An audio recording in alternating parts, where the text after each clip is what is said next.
Hi everyone, I'm Nancy Hossack and I'm a portfolio manager at Foord Asset Management. I'm here to talk politics to you today. Many of our long-standing clients will have seen our by-election analysis, but for those of you who haven't, let me give you a quick recap. So since the municipal elections in 2021, about 150 wards in South Africa have been to a by-election and 383,000 people have voted in those by-elections. So we think this is a very interesting data set for us to analyze and a very rich asset in terms of analyzing how voters feel in South Africa and how they are actually voting in real time. I do want to say that there are some issues with this data set.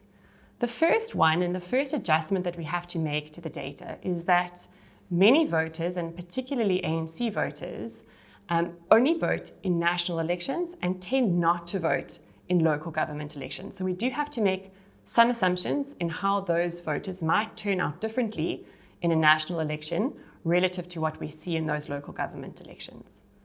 The second problem we're having with some of the by-election data is that the DA is not contesting all of the by-elections.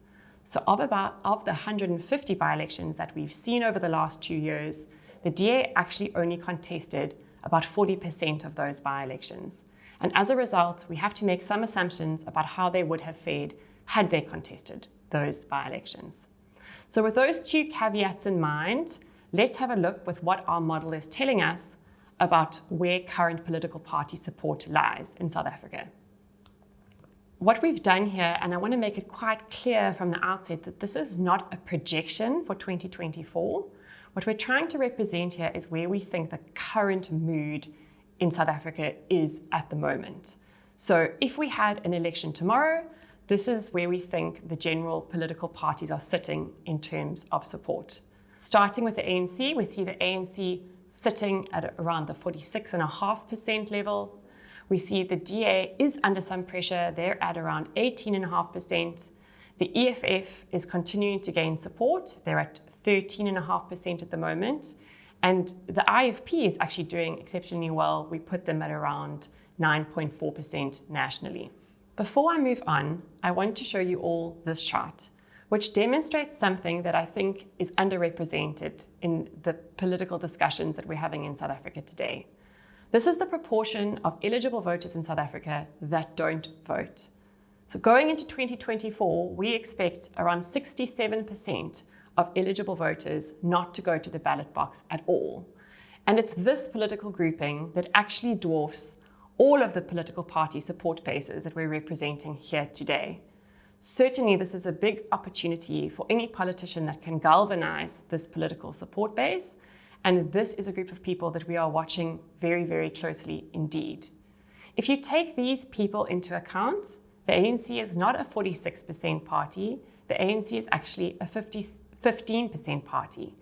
And this is something that we really need to bear in mind when we're looking at the proportional support that we're seeing in our electoral system. We wanted to show you how our results compare to some of the other polls that are out right now. We've had quite a few polls out in the public domain recently, the first being Ipsos, the second being the Brenthurst Foundation, and the third being the Social Research Foundation. So we've put all of these polls onto this chart, and we've also stuck an additional blue bar, which is essentially the average of those three polls, just to give you a sense of how our data compares to theirs.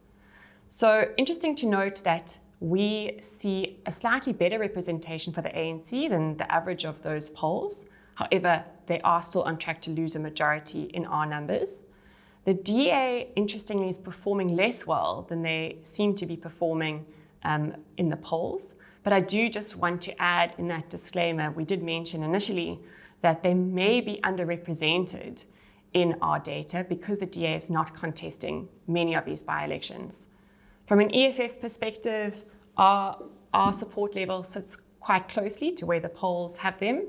But the one party that we think people might be underestimating is in actual fact the IFP.